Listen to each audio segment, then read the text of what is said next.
It's me again, Bella. At welcome to my vlog! Moreón DJ. Y la cosa Moreón suena DJ, ra. Moreón DJ. Scooby-Doo pop. For today's video mga kabishiki ko is ipapakita ko sa inyo ang kagandahan ng Boardwalk Bridge, Naga, Cebu City. Ang ganda niya mga kabishiki ko, hindi tayo pwede makapasok doon sa kabila kasi ano pa siya mga kabishiki ko, parang under construct pa siya, hindi pa siya pwedeng pasukin. Oh no! Dito tayo sa labas at ipapakita ko sa inyo kung gaano kaganda yung tabing dagat at saka yung parang bridge niya mga kabishiki ko. So, papakita natin mga kabishiki ko.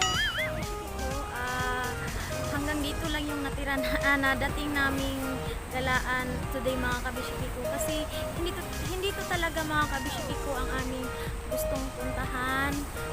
Medyo malayo pa siya dito. So, naabutan kami ng sobrang lakas mga kabishiki ko na ulan. So, dito na lang kami gumala mga kabishiki ko. Ito. Yang tapat na dyan na bridge is yan yung Boardwalk, Naga, Cebu City.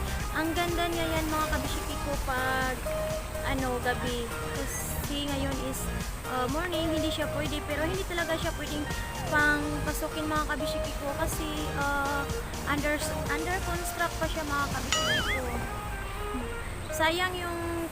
Sayang yung araw namin mga kabishiki ko kasi punta talaga kami sa Miracle Simala Shrine. So hindi kami hanggang dito lang yung narating namin mga kabishiki ko kasi sobrang lakas ng ulan kanina. Yan yung driver ko yun ay.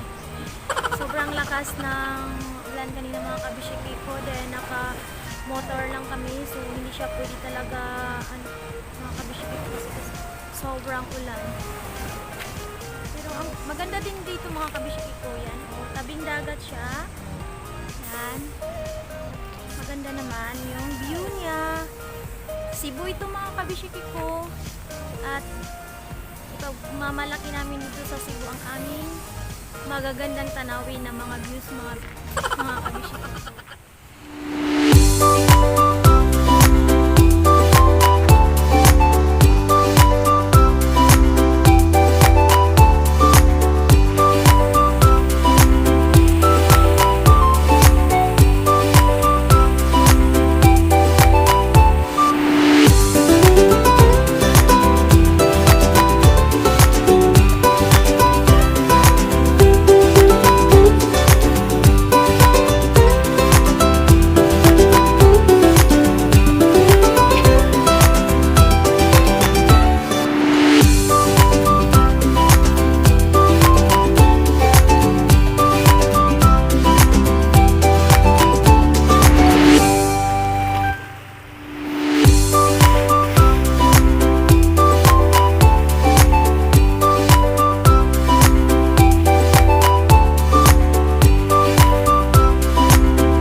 Kinsa diri way uyab, way uyab. Kinsa diri